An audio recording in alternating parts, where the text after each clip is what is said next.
Yeah, there's no question about it. I mean, I loved competing, but I didn't love football. And I always thought that it was more of a means to an end as a player. I qualified for the Olympic trials in '92 in the 400 and didn't even go because I was preparing for my last season at Ohio State.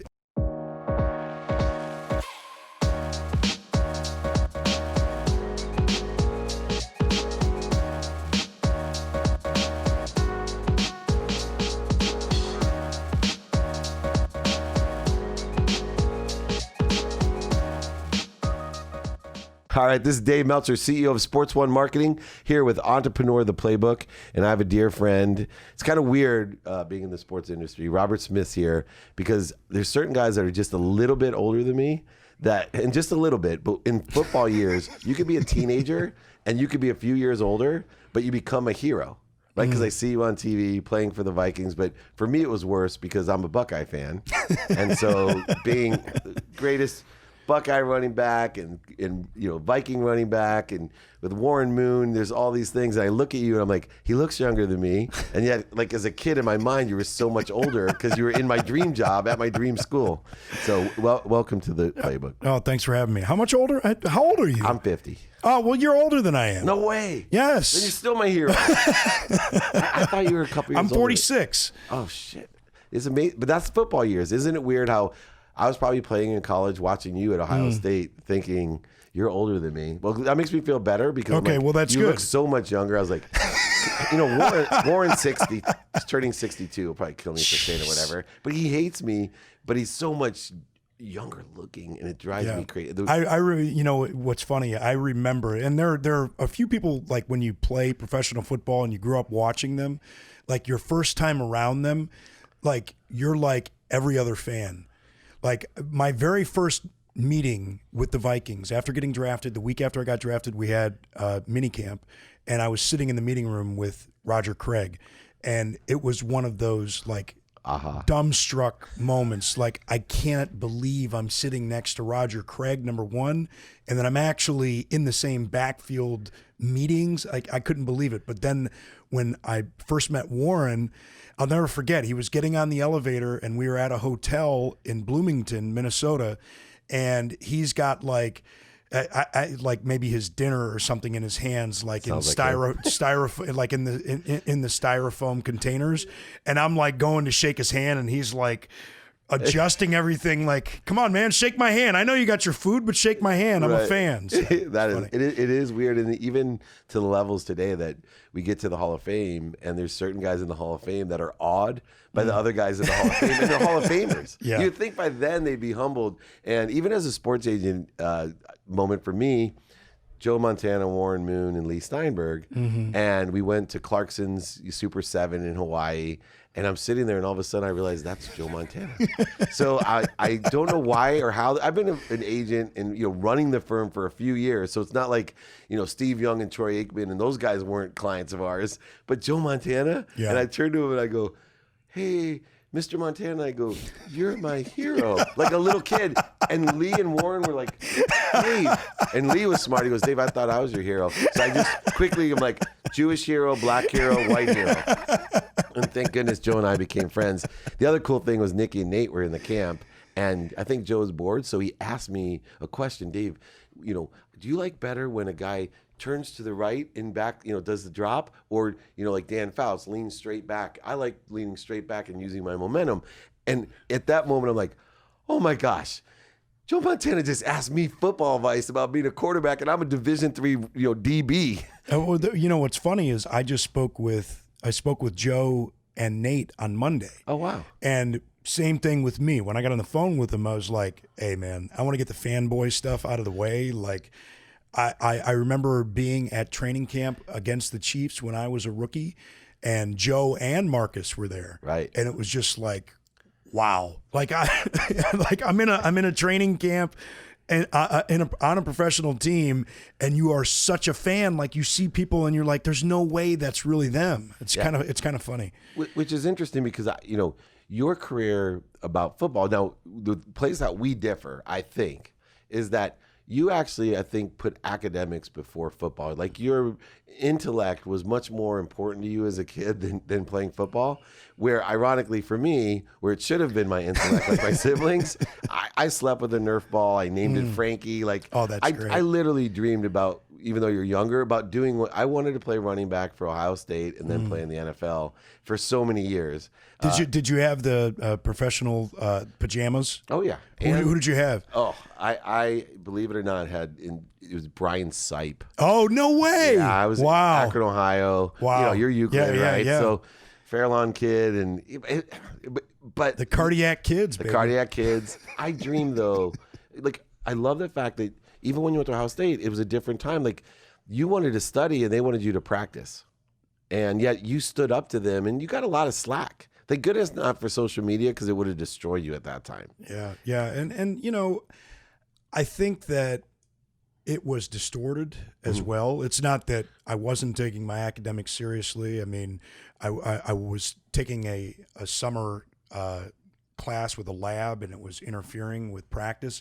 But to say that it was Ohio State versus me, not fair. It was one coach, and to be quite honest, it was one coach that never wanted me on the team, thought that the coaches were babying me, and so he made it a point to try and push me off the team, and he won. And like looking back on it, like I should have fought through it. But it's tough when you're 19 years old and you're angry about something that's being done to you. Like your first response isn't always to, wait a second, I've got to expose this guy and make sure that this doesn't happen again. You're just like, I'm not going to be a part of this. I'll just go. Yeah, it's interesting. I love the fact that you say it's not Ohio State. You know, as we get older, I can see a maturity. I think the first time I interviewed you for like a Thursday night tailgate was 10 years ago. And even in that span of time and all the changes that have happened in our lives, I didn't see that enlightenment of like, hold on a second, Dave. Yeah. Right? It's not Ohio State, and it was one coach, and the layers of onions start unraveling. Yeah. Now, you are also known. Now, Warren told me this may not be true, but you're like Eric Dickerson in one respect. He always said that you didn't really love football. Like, and when you were an analyst for ESPN, he's like, I can't believe this guy would complain about, like, and now he has to study football tape all the time. Is it true? Yeah, there's no question about it. I mean, I loved competing, but I didn't love football. Yeah. Per se. Not like Warren. Like Warren will sit at a flag football game and go crazy. No. Because he loves it, right? He literally. And, but now I think I enjoy the game more than I did when I was a player. Good. And I always thought that it was more of a means to an end as a player. It was something that I did in the off season of track when I was a kid. Right. You want to be Olympian. Yeah, exactly. And, you know, it became apparent to me that, you know, I had a much better chance of going and becoming a professional football player than becoming, you know, a professional track athlete. And the rewards are much greater, and it gives you more flexibility with the things that you can do with your life are there. And I qualified for the Olympic trials in '92 in the 400 and didn't even go. I didn't go to the Olympic trials because I was preparing for my last season at Ohio State. But realistically, like, you know, maybe I'm a top 10 or top 15 400 guy in the country at that point. Like, so fast. Yeah, it would have been a cool experience, but at the same time, you know, I was just prioritizing my efforts. Like, okay, it makes more sense to play football. Yeah, you have this very logical side to you, unlike most football players. And it seems, you know, you have this cognizant side, but things aren't always easy, even as intellectuals. And Lee, myself, you know, we've all had challenges with abusing ourselves, you know, whether it be alcohol, drugs, etc. And it's amazing to me, like, I see myself at 35 and the idiotic things I was doing, which almost cost me my wife. Right. I think it almost cost you your marriage doing dumb things.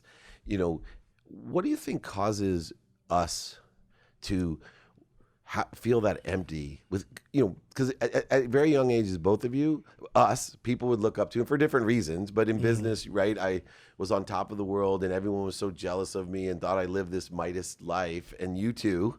But why do you think we were so empty and we had to do dumb stuff?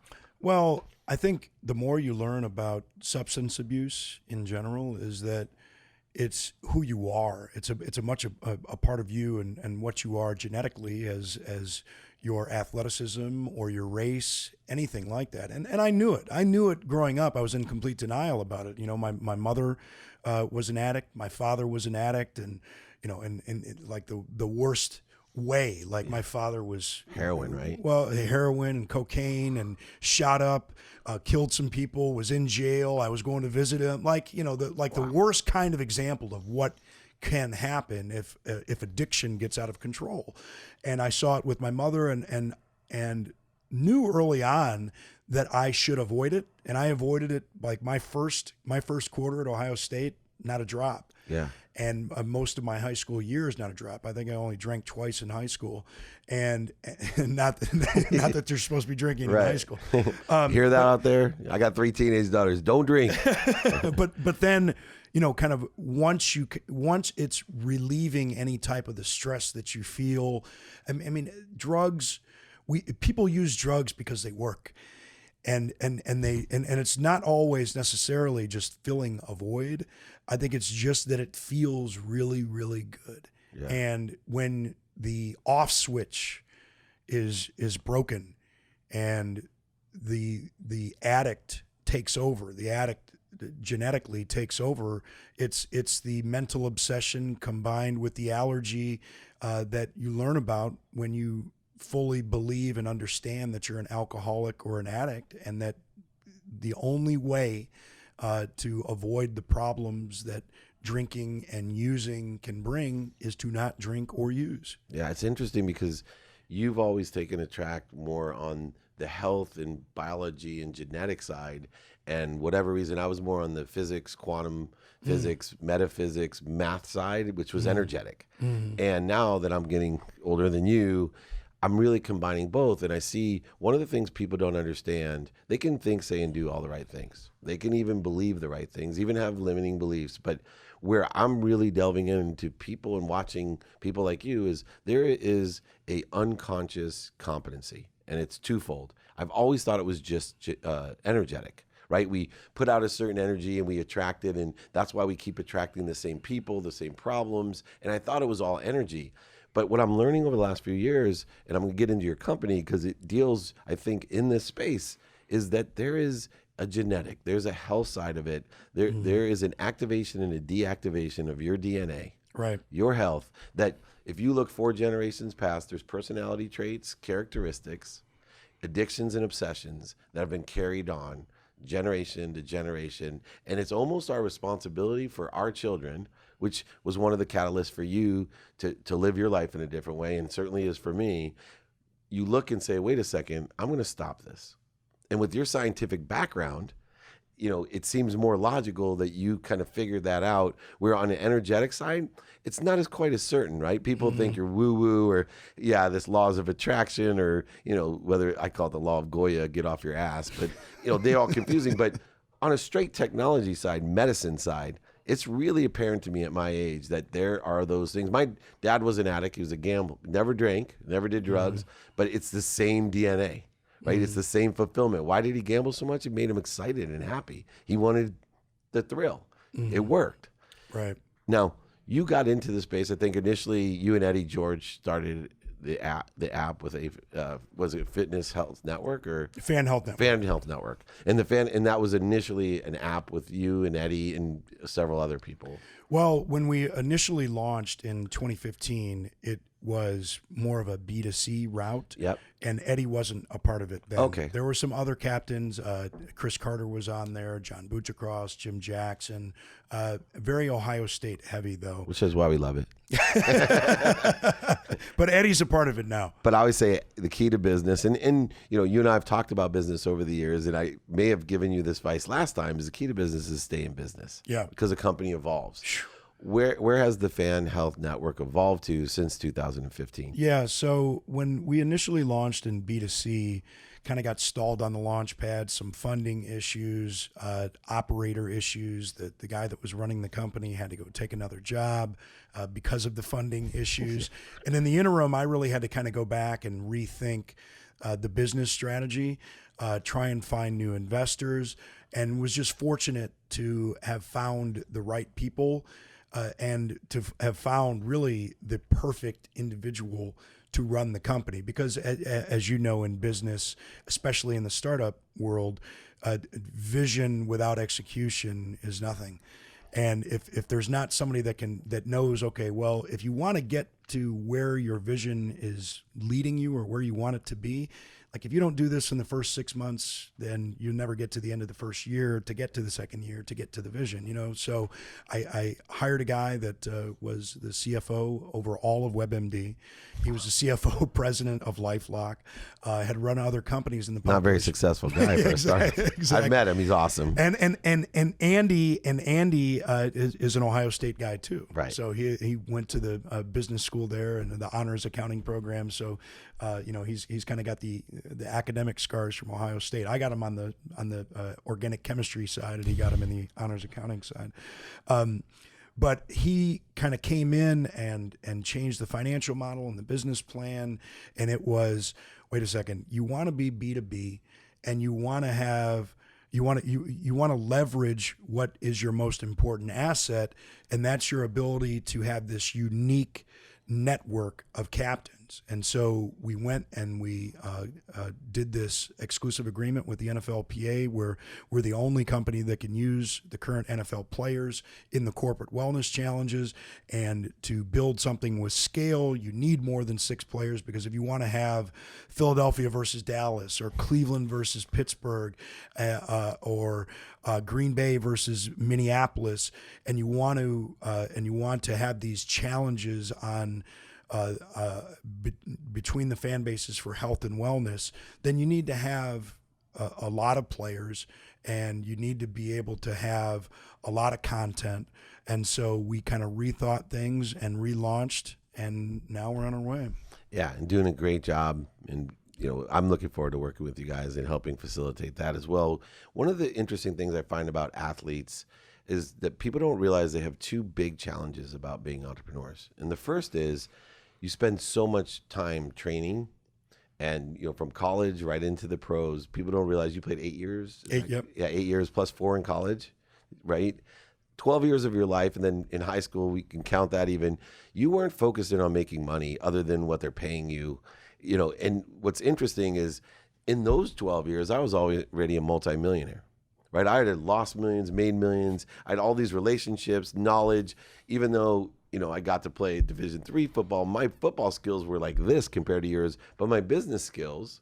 And what happens is you're hyper competitive, and you come out wanting to do business at the same level that you were running on the field. Yep. And I find it a huge gap. And, I coach a lot of athletes in this transition and try to manage their expectation that, look, there's 2 things you're going to need right now. One is radical humility, because you're so smart and so competitive, and all the disciplines and characters and strategies that you use to be successful on the field can be used in the business world.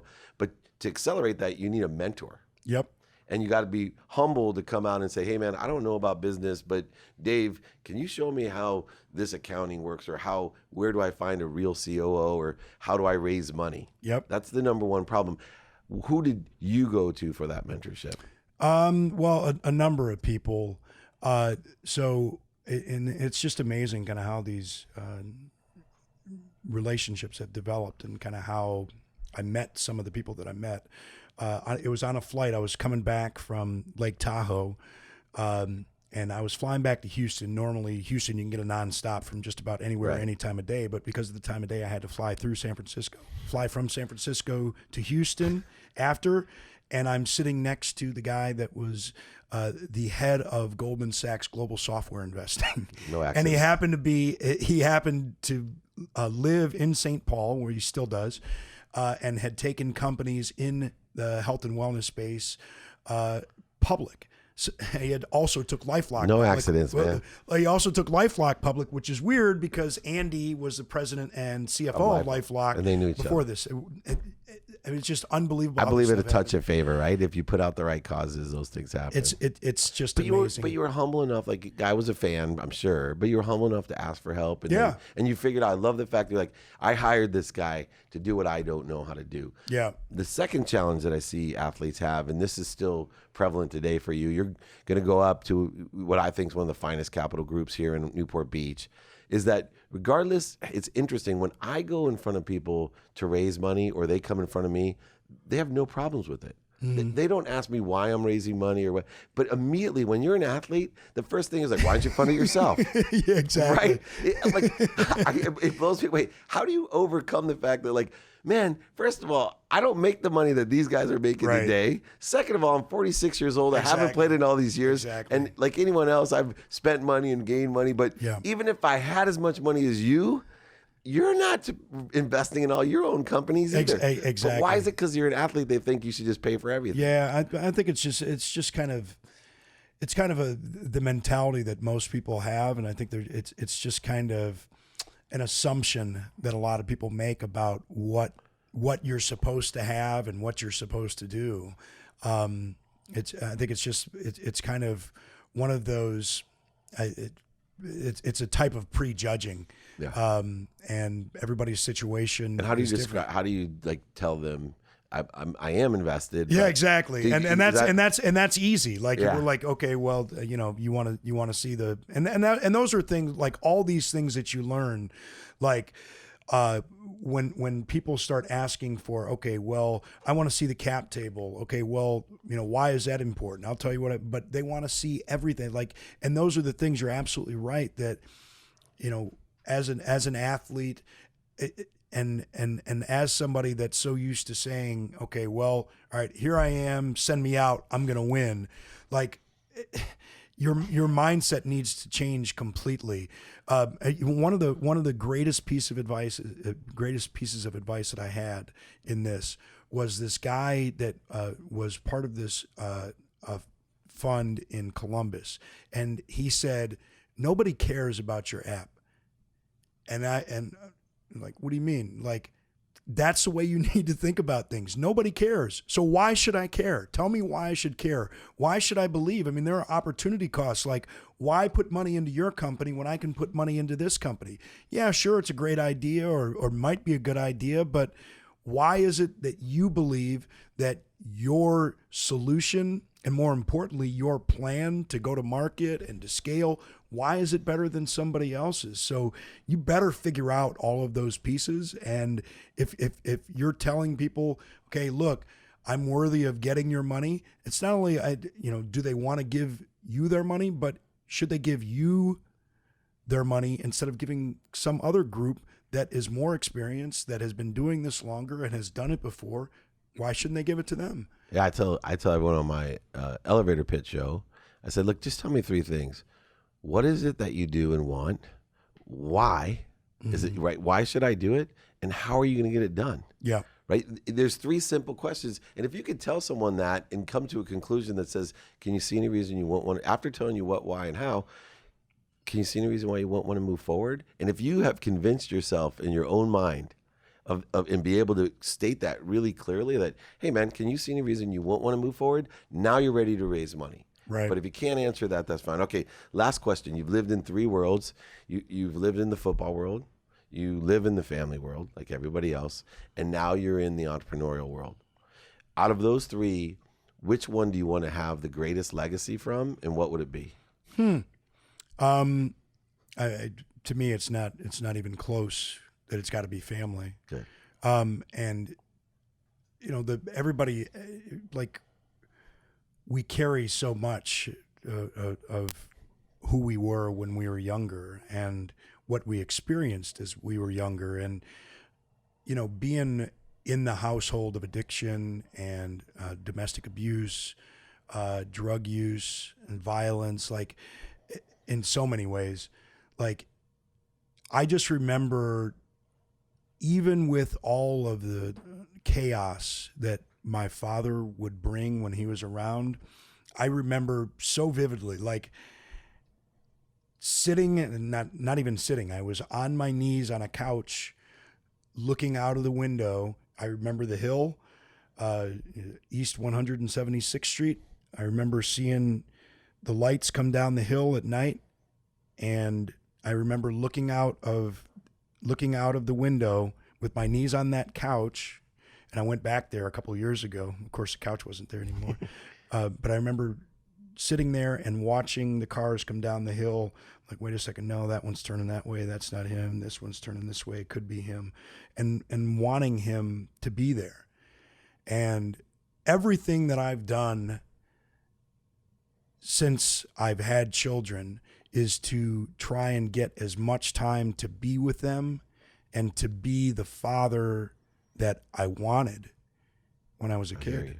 I feel more and more similar to you because that's awesome. And I want people to know that is the last question, because we idolize people, right? I idolized you as a football player from Ohio State to Minnesota. And as an entrepreneur, I respect you. And I know that other people look at my life as an entrepreneur and they'll say dumb stuff on Instagram, how they idolize me and want to be. And all I can think about is if my legacy with my 4 children is that I was the father I didn't have. Yep. Right? Like, it warms my heart when I hear things like, you know, my son, even though I travel, and thank goodness for FaceTime, you know, my wife said, well, Daddy will be home tomorrow night. You'll get to see him tomorrow night. And he looks her in the eye because he's a different generation. He goes, I get to see Daddy every night. In his mind, but he knows I'm there and I love him. And I've sat when my dad got divorced and watched him drive by with, you know, a girlfriend in a convertible and waved to me when he forgot he was supposed to pick me up. Right? Drove right by, shit like that. And so I think it's important for everyone to know this is a playbook for business with entrepreneur, but behind every great athlete and business person that we have on there, and we have the best of the best like you, most people, all we really want to do is really be good parents or good siblings or good brothers and sisters and good community members. And that's a great legacy. And you warmed my heart when you answered it. And I'm just so glad that you've been on here to share your wisdom with everyone. Like I said, don't forget the Fan Health Network. We're behind you. I think I might even invest a little bit after this interview. So I might as well. If you're going to bet into a Buckeye, that's where your money should go. This is Robert Smith, Buckeye, Minnesota Viking, and still my young hero. Sorry for calling you older than me. That's okay. Dave Meltzer with Entrepreneur, the Playbook.